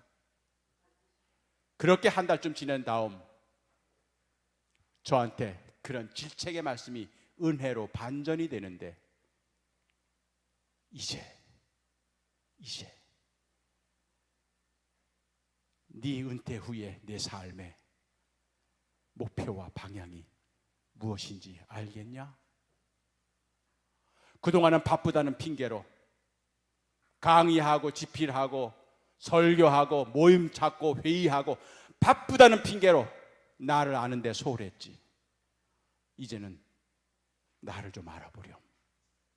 세상사 돌아가는데 인터넷 뒤지면서 유튜브 보면서 구글 검색하면서 그렇게 그냥 세상이 어떻게 돌아가는 건지, 교단이 어떻게 돌아가는 건지 이런 것에 집중했던 네가 이제는 좀 나를 한번 알아보렴. 이제 시간 많지 않냐? 은혜로 반전이 된 겁니다. 그래서 은퇴 후에 뭐 할 거야 하는 질문에 대한 답을 이제 이덕주는 분명하게 세울 수가 있었던 겁니다. 은퇴 후에 연구소 안 합니다. 은퇴 후에 뭐 집필도 하지만 그게 목적이 아닙니다. 은퇴 후에 이렇게 초청받아 설교하지만 그것도 목표가 아닙니다. 주님을 아는 것, 하나님을 아는 것. 지금은 거울로 보는 것처럼 심하게 보지만 그때에는 얼굴과 얼굴을 마주 대하여 볼 것이요. 지금은 어린아이가 아는 것처럼 불완전하지만 그때는 주님께서 나를 온전히 아는 듯이 나도 주님을 온전히 알리라. 그것이 내 이덕주의 은퇴 후에 남은 삶의 목표가 된 겁니다. 그리고 났더니 이게 얼마나 은혜가 되는지, 주님이 가식덩어리와 위선덩어리였던 이덕주를 포기하지 아니하시고 마지막 은퇴 후에 당신을 찐하게 알기 위하여 나를 초청하셨구나. 얼마나 감사한지. 날 포기하지 않으셨어요. 위선이요 가식덩어리였던 이덕주를 이제는 진실하게 하나님을 알아가는 그 길로 나를 초청하셨다고 하는 게 얼마나 감사합니다. 그래 그때부터는 누굴 만나든 은퇴 뭐해? 하면 저는 자신에게 얘기합니다. 그분 알아가는 거. 지금도 계속 그 과정에 있는 거예요. 그리고 난 다음에 가을에 또다시 그 산책길을 하는데 바로 오늘 본문 말씀 21장을 제가 읽은 겁니다. 그 말씀이 확 오게 되면서 내가 나를 사랑하느냐? 그러니까 봄에는 너 나 알아? 했던 그 질문이 네가 나 사랑해? 그 질문은 바뀌어진 거예요. 그런데 역시 주님을 사랑하는 게 자신이 없는 거예요. 베드로처럼 아가페를 원하시는데 잠깐 필로스로만 대답을 하는 거예요. 그때는 우리 주님께서 그래 네 믿음의 수준이 필로스지만 때가 되면 늙어서는 이제 제가 늙었잖아요. 70이 넘었습니다. 그래서 금년에 제가 감리교 목사에서도 은퇴했습니다. 완전히. 늙어서는 두 팔을 벌리리니 이제는 네가 선택하고 네가 결정하고 네가 판단하는 것이 아니라 남이 너를 띠띠우고 너를 끌고 다니리라. 그 삶을 살게 된다는 거예요. 베드로가 앞으로 그런 식으로 살면 된다는 거예요. 베드로는 그 말이 무슨 뜻인지 몰랐어요. 그런데 그 후에 50일 후에 마가의 다락방에서 기도하는데 베드로가 체험을 한 겁니다. 분명히 자기 입인데 자기 혀인데 입에서 자기 말이 안 나오는 거예요. 방언기도 하신 분 동의하시죠? 분명히 내 혀요, 내 입인데도 내 입에서 내 말이 안 나가는 거예요. 내 생각한 대로 말이 안 나가고 나도 알아들을 수 없는 이상한 말이 내 입에서 나가는 거예요. 내 혀로 이상한 말이 막 나가는 거예요. 내 혀인데도 내 입인데도 내가 주장을 못하는 겁니다. 베드로가 그걸 체험한 거예요. 고넬료의 집에서 기도해달라고 초청이 왔어요. 지금까지 40년 동안 지켜온 유대교 전통에 의하면, 습관에 의하면 이방인 로마인의 집에 들어가면 안 돼. 그래서 이런 지하에 거절했어요. 나는 그런 이방인 집에 안 간다. 근데 하나님께서 환상을 보여주셨어요. 거기에 온갖 유대인 율법에 의하면 먹어서는 안 될 짐승들 다 보내주시면서 내가 정결하다고, 하나님이 정결하다고 한 것을 누가 부정하다고 하느냐. 그 음성을 듣고 환상을 보고 베드로는 40년 지켜왔던 자기 지조를 꺾은 겁니다. 자기의 습관을 버린 겁니다. 자기 신조를 포기한 겁니다. 그리고 하나님의 명령에 순종하게 된 거예요. 이게 바로 수동에서 피동으로 바뀌는 겁니다. 지금까지는 베드로가 의지가 얼마나 강했는지 몰라요. 자기가 원하는 대로, 자기가 취하는 대로, 자기가 결정하는 대로 자기 인생의 삶을 자기 주장을 하면서 살았지만 남이 너를 띠띠우고 그 남이 성령이신 것을 베드로는 그때 비로소 안 겁니다. 성령이 내 입을 주장하시는 거예요. 성령이 내 머리를 움직이시는 겁니다. 성령이 내 발걸음을 주장하시는 겁니다. 그렇게 해서 베드로는 그 후로부터 내가 선택하고 내가 결정하고 내가 원하는 것이 아니라 성령께서 명령하시고 성령님께서 가라 하시고 성령님께서 결정하시는 대로 따라가는 피동태의 삶을 살게 된 겁니다. 그렇게 하다 보니까 마지막에 결국 네로 황제가 로마를 불태우면서 모든 기독교인들을 학살할 때 다른 사람 다 도망치는데 베드로는 거리로 들어가죠. 코바디스. 왜? 주님이 들어가시니 나도 들어간다. 전 같으면 도망칩니다. 베드로도. 필로스라면 도망가는 겁니다. 그러나 주님이 먼저 들어가시니 나도 따라 들어간다. 그래서 베드로가 순교하게 되는, 마지막에는 주님과 똑같은 자세로 십자가에 달리기가 너무 미안해서 거꾸로 결국 십자가에 달려 마지막 숨이 끊어지는 순간 거꾸로 달린 베드로의 눈에 자연스럽게 하늘이 보이죠. 거기 주님이 보였겠죠. 그때 비로소 베드로의 입에서 주님, 이제 비로소 제가 아가페로 주님을 사랑하게 되었나이다. 아가파세 행복한 미소를 지으며 베드로는 순교의 길을 깎았을 거예요. 그렇게 해서 베드로도 삶이 바뀌게 된 겁니다. 필로스에 머물렀던 그를 우리 주님이 포기하지 아니하시고 성령을 부어 주심으로 아가페까지 이룰 수가 있는 겁니다. 우리의 믿음의 한계가 딱 그어졌을 때 그것을 점프해 가지고 필로스의 아가페로 점프해서 올라가는 건 우리의 의지가 아닙니다. 우리의 능력이 아닙니다. 성령님께서 우리를 도와주셔야 우리는 그 길을 갈 수가 있는 겁니다. 힘으로도 아니요 능으로도 아니요 오직 주의 영으로 되느니라. 조경호 목사님이 가장 많이 하셨던 말씀입니다. 힘으로 목회하는 게 아닙니다. 자기 능력으로 목회하는 게 아닙니다. 주님의 영으로 목회하는 겁니다. 우리가 신앙생활을 하는 것도 돈으로 하는 것 아닙니다. 권력으로 하는 거 아닙니다. 주님의 영으로 우리는 신앙생활을 하는 겁니다. 그래서 영의 사람이 되려고 이용도 목사님이 그렇게 조경호 목사님처럼 결국 영적으로 우리가 하나님을 인정하게 될 때 결국 어떻게 보면은 육적으로 보면은 두 손 벌리고 항복하고 실패한 인생처럼 보이지만 그때부터 성공의 삶이 시작이 되는 겁니다. 육으로 살던 그가 이제 영으로 살게 되는 겁니다. 이걸 칼 구스타프 융이라는 심리학자는 오후 삶의 행복이라고 표현합니다. 오전 삶은 여러분 주장해서 사세요. 젊었을 때는 여러분이 결정하고 여러분이 판단하고 여러분이 선택한 대로 사는 겁니다.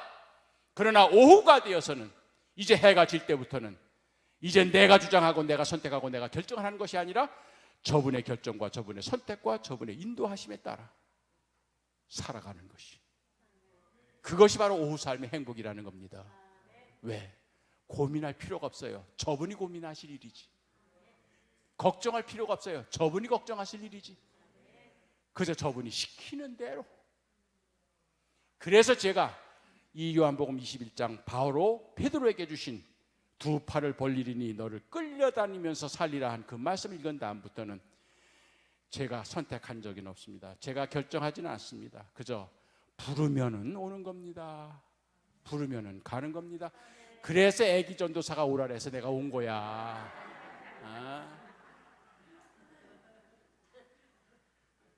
그전 같으면 안 와. 자존심 상해서. 인턴도 아니야. 서리 전도사야. 그런데 제가 그런 하나님을 고백했기 때문에 그저 네 체면 살리고 자존심 따지다가 그래서 망한 인생들이 얼마나 많으냐. 부르면 부르시는 대로, 가면은 가라는 대로 그렇게 살다 보니까 내 마음이 늘 편안한 거예요. 항상 기뻐하게 돼요. 범사에 감사. 이유는 하나입니다. 주님이 내 안에 계심을 내가 믿기 때문에. 주 안에 있는 나에게 딴 근심이 있으랴 십자가 내 짐을 풀었네. 주님을 찬송하면서 할렐루야 할렐루야 내 앞길 멀고 험해도 나 주님만 따라가리. 저희 어머님이 남편 잃고 맏아들 죽고 그리고선 먼 데로 이 등짐 지고, 옛날에는 그러니까는 그 등짐 장사밖에 없으니까 뭐 자본이 있어야죠. 그러니까 이제 주로 또 여인이니까 이게 저희 충주에서부터 그냥 저 제천, 단양, 영월 뭐 이런 데로 다 다니면서 이제 장사하시는 거예요. 그 교통비도 아끼시려고 그냥 걸어서 다니시는 거예요. 그러면 월요일 날 출발하시면 금요일 날 저녁에 오시는 거예요. 그러면 갈 때는 이제 주로 옛날엔 그 비닐로 만든 왜 베개, 비닐 이렇게 저기 플라스틱 바구니 이런 거, 이게 좀 가볍죠. 그래서 이렇게 지고 가십니다. 등치는 크지만은 가벼워. 근데 이 시골에 가서 장사하다 보면은 시골 사람들이 돈이 귀하니까 양식으로 주는 거예요, 물건값을. 그러니까 콩, 팥, 쌀, 보리 올 때 더 무거운 거 이게. 그럼 저는 어머니 기다리는 거예요. 금요일 날 오후 되면 오시니까 주일치기 차 통구 밖에서 태산을 넘어 험곡에 가도 빛 가운데로 걸어가면 주께서 함께 계시기로 약속한 말씀 변치 않네. 하늘의 영광 내 마음속에 자고도 넘쳐 할렐루야를 힘차게 불러 영원의 주를 찬송하리. 그 찬송만 부르면은 이제 그냥 달려가가지고 어머니 그 그냥 곡식 그거 받아가지고 그럼 또 주일 지난 다음에 또 이제 월요일 또 장사를 나가시. 그렇게 이제 신앙생활을 하면서 영적으로 늘 기쁜 생활을 하는데 어머니는 늘 철야 기도를 그렇게 많이 하셨어요. 그냥 저녁 이제 설거지만 하면 그냥 예배당으로 가셨어. 그냥 어린 시절엔 내가 우리 엄마는 뭐 이렇게 죄를 많이 져가지고 맨날 예배당 가서 기도하나. 나중에 철 들고 보니까 우리 삼남매 단칸방에서 사는데 조금이라도 좀 넓게 자라고 당신은 예배당으로 그렇게 장소를 옮기신 거예요. 저도 어머니 따라서 철야 기도 갑니다. 딱 1년에 4번. 중간고사하고 기말고사 앞두고 엄마 따라서 교회 가서 기도할 거야. 왜냐면 어린 마음에 그래도 학교에서 성적 좀 받아서 장학금 해가지고 엄마 좀 고생 좀. 그러니까 나도 효자는 효자였던 거. 그래서 그럼 우리 막내 아들 그래 가자 같이 갑니다. 그럼 어머니 기도하는 자리가 있어요. 여러분도 예배당 오지만 거기 딱 여러분 편안한 자리가 있죠. 기도 자리가 있죠. 그 자리가 바로 기도 자리야. 거기 이제 어머니 옛날 전쟁 후니까 국방색 담요 있죠. 여러분 이거 많이 하던 거. 그거를 딱 사각으로 접어서 어머니 이렇게 앉으십니다. 그리고서 이제 담요 하나 덮고 그러면 기도 자세 들어가요. 아무 말 안 하십니다. 어머니는 한참은 조용하게 계세요. 나는 이제 그 옆에 방석 아주 푹신푹신한 거 쿠션 좋은 거 그걸 한 잔 놓고 이제 나도 기도해. 지금 기도의 내용은 나는 목적이 이끄는 기도를 그때부터 나는 한 거야. 그래서 벌써 나는 출발할 때부터 내 기도의 목적이 있어 벌써. 이번에 이제 중간고사에서 그래도 5등 안에 들게 해주셔서 학교에서 좀 장학금 받게 해주시고 이게 이제 내 기도의 목적이야. 난 그걸 가지고 하는데 그걸 가지고 먼저 하려니까 조금 좀 낯간지러워. 그래서 이제 우리 이제 가족을 위해서 기도를 시작해요. 우리 엄마 건강하게 해주시고 우리 형님 사고 좀 들치게 해주시고 그다음에 우리 누나도 공부 잘하게 해주시고 그다음에 맘내게 우리 교회 학생부를 위해서도 또 기도하고 목사님을 또 위해서도 기도해. 목사님 위해서 기도하고 맘 내키면 나라와의 평화 통일까지 가. 그래가지고 세계 인류 평화까지 갈 때도 있어. 그래서 한 바퀴 삥 돌고 다시 이제 이번에 역순으로 세계 평화부터 시작해가지고 가족으로까지 이제 제일 끝에 이제 아래올 말씀을 다름이 아니오라 하면서 이제 자기 기도를 해요. 그렇게 한 2바퀴 하면은 기도 많이 한 것 같아. 눈 떠보면은 3분 지냈어. 그게 이제 이덕주의 기도야. 근데 우리 어머님은요, 그대로 앉아서 기도를 안 하세요. 가만 조용히 계십니다. 아무 말씀도 안 하세요. 한참을 계시다. 나는 그럼 꼬꾸라서 자죠 뭐. 그래서 꼬꾸라 자다가 이제 추워가지고 움찔움찔해서 깨요. 그러면 그때 어머님 입에서 기도가 나와. 어머니 입에서 그때 비로소 3시간이 지난 다음에 침묵 속에서 기도가 나오는데 딱 3글자야. 아시죠? 아시죠? 아시죠? 그것만 아시죠? 아시죠? 우리 어머님은 마음으로 하나님께 35세 홀로 돼서 이 아이들을 키우려니 얼마나 힘들고 어려운지 주변 친척들은 손가락질을 하고 물건값 띄어먹는 사람 과부의 몸으로 시골 다니면서 장사하다 보니까 남정네들이 얼마나 짓궂게 이걸 자식들한테 얘기합니까? 목사님한테 얘기합니까? 그런 걸 하나 아시죠? 아시죠?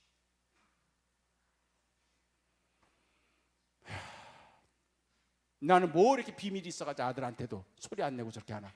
또 꼬꾸라져 잡니다. 한참 자다 보면 또 3시간 만에 또 깨요. 이번엔 오줌 매려서 깨. 깨보면 이제 새벽 기도 직전이에요. 어머니 입에서 고찰색 그대로입니다. 어머니 입에서 기도가 나오는데 이번 레파토리가 바뀌었어. 아시죠가 아니야. 어머니 그저 계시면서 아멘, 아멘, 아멘. 내가 기억하고 있는 우리 어머님의 철야 기도는 아시죠? 아멘 2마디밖에. 왜 새벽녘에 우리 어머님의 입에서 아멘이 나올까요? 하나님의 말씀이 들리는 겁니다. 따라 두려워하지 말라. 내가 너를 지켜주리라. 네가 어디를 가든지 내가 너와 함께 하리라. 이런 주님의 말씀이 들리니까 우리 어머님의 입에서 아멘. 제가 신학대학 교수가 돼서 학생들을 가르치지만 이 어머님의 이 기도의 깊이 내가 그걸 못 따라가고 있습니다. 야곱이 베델에서 그 밤중에 하나님께 기도하여 하늘과 땅을 연결하는 사닥다리가 보이고 그 사닥다리로 천사들이 오르락내리락 하면서 왜 천사들이 오르락내리락 했을까요? 천사는 우리의 기도를 도와주는 성령님입니다. 우리가 무엇을 간구할지 모르고 중언부언할 때 성령님께서 우리의 기도를 도와주시려고 오시는 겁니다. 그 성령님이 오르락내리락 했다는 이야기는 우리 기도에 2종류가 있으니 오르락 기도가 있고 내리락 기도가 있다는 이야기. 오르락 기도는 탄원의 기도, 간구의 기도, 아뢰는 기도입니다.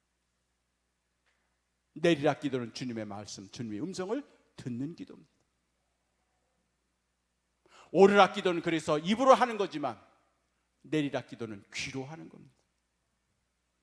우리가 저녁 철야 집회는 주여 하고 우리가 오르락 기도를 하지만 새벽에는 주의 말씀이 이슬처럼 우리에게 내리는 주여 말씀하소서. 주의 종이 듣겠나이다. 이게 조화로. 그렇기 때문에 우리 어머님이 철야 기도하면서 아시죠? 아시죠? 이 하나님께 마음을 올려드리는 오르락 기도. 새벽녘에 아멘, 아멘 하는 것은 하나님의 음성을 듣는 기도. 성숙한 교인들은 오르락 기도만 하는 것이 아니라 내리락 기도를 하는 그것이 바로 성숙한 성도들인 것이죠. 그리 되면 우리가 새벽 기도를 더 소중하게 여기는 것은 주의 말씀을, 주님의 음성을 우리가 들을 수 있는 길. 한 번은 어머님이 그렇게 철야 기도를 하고 나온 다음에 우리 3남매를 앉혀놓고 아침 식사를 하는데 아주 엄숙한 표정으로 선언하시는 거예요. 어제 내가 철야 기도하면서 결심한 거다. 그러니까 우리 3남매만 남았잖아요. 뭐예요? 잘 들어라. 너희들 3남매 키우기가 너무 힘들다. 그래서 하나님한테 가서 하소연을 했다는 거예요. 하나님 너무 힘듭니다. 이 아이들 키우기가. 그때는 하나님 그러시더래요. 왜 네가 키워?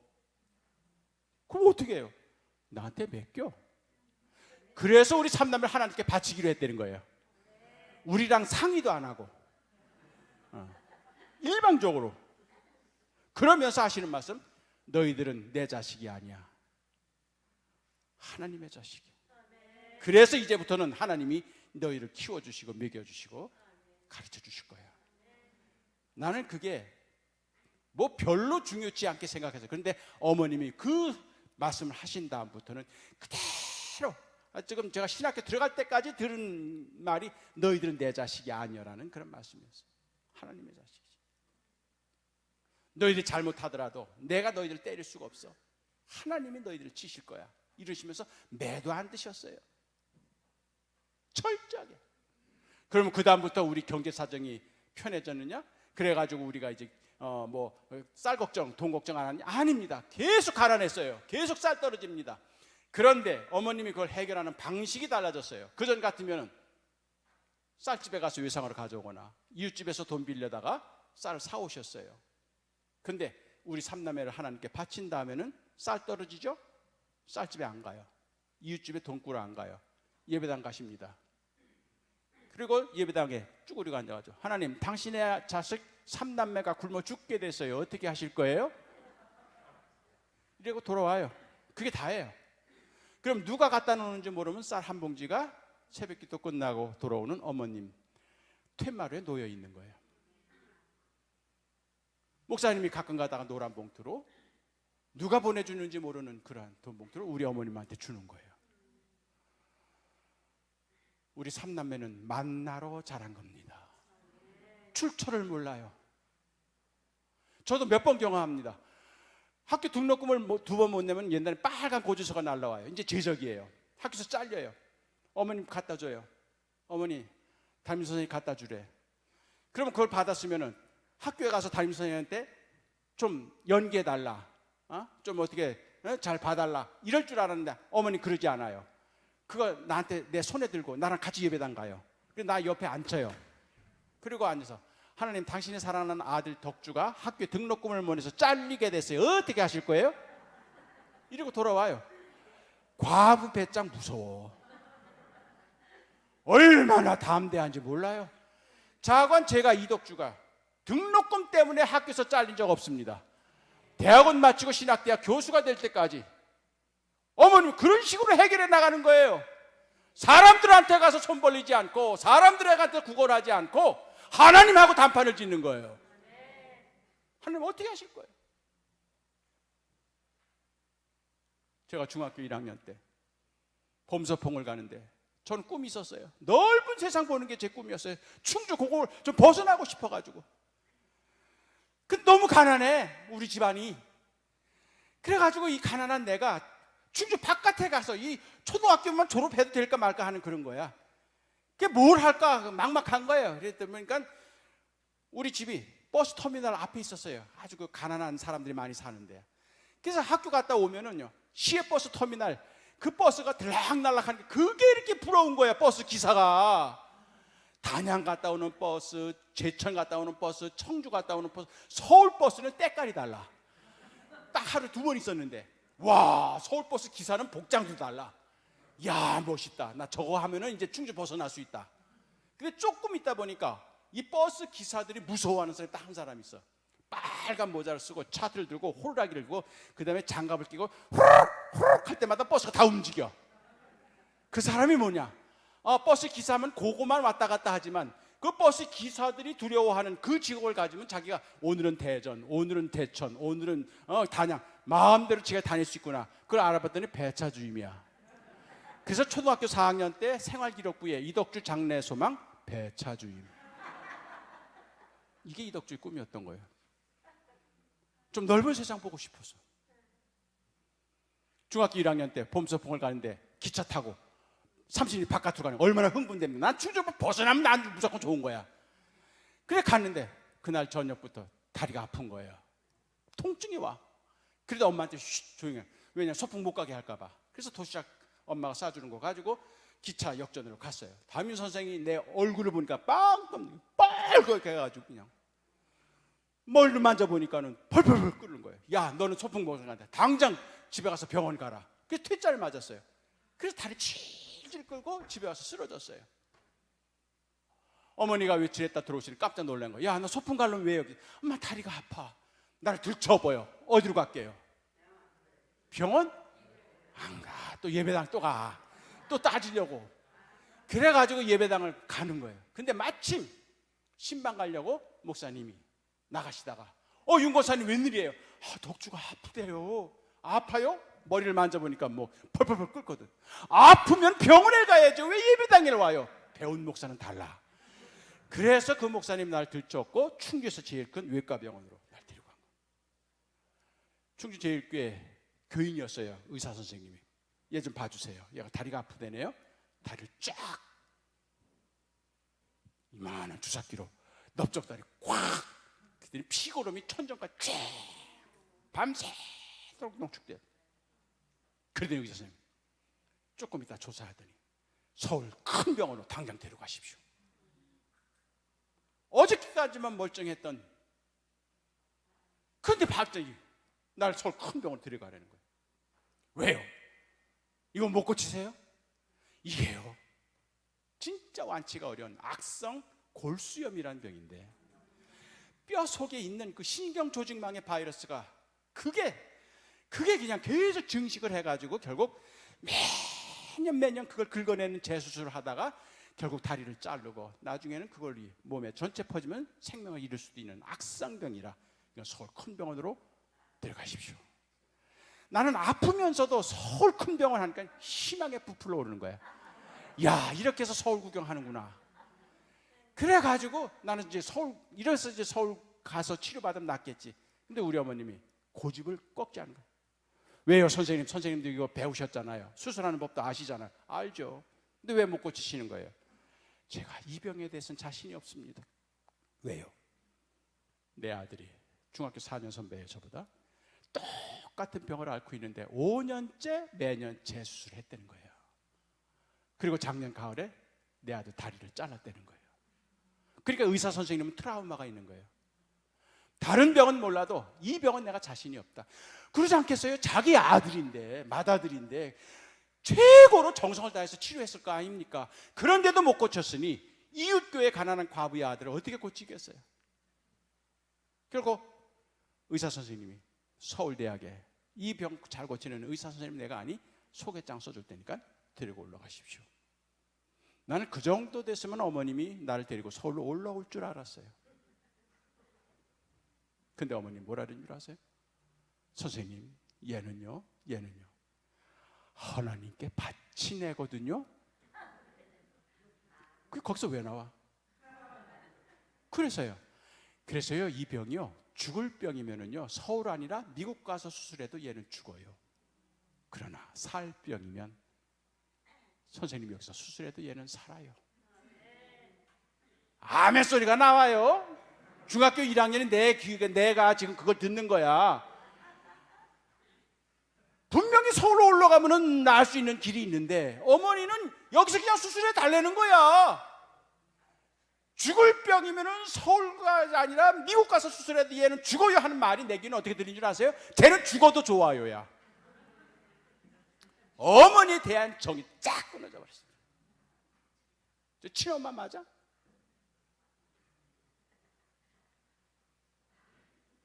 당연히 날 데리고 앰뷸런스로 해서 서울로 가야지.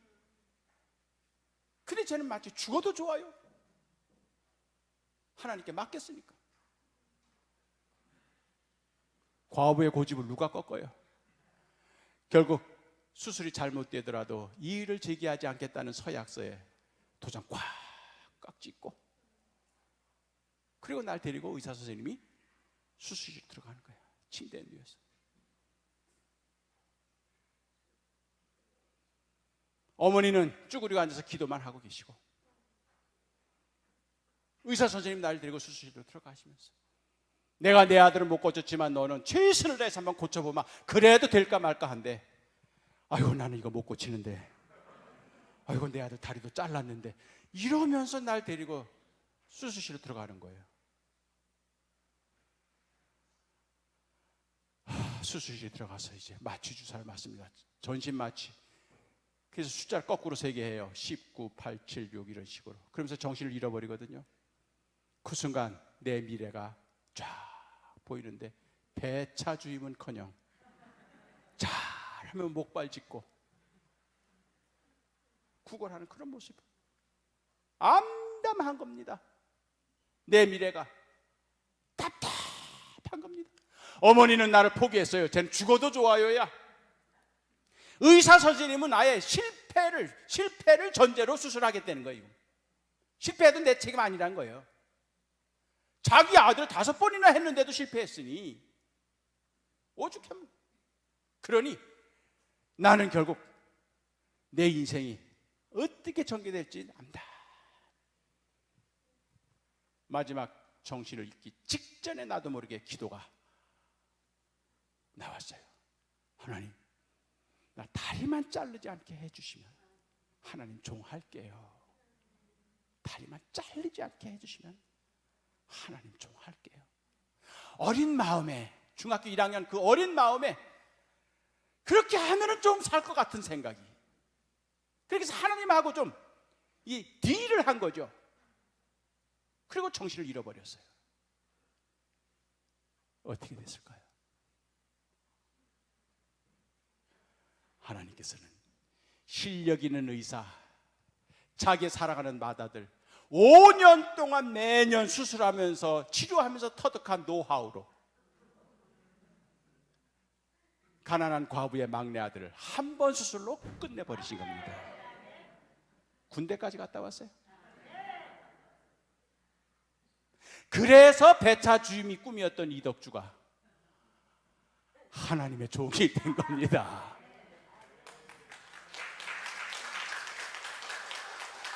그날 어머님이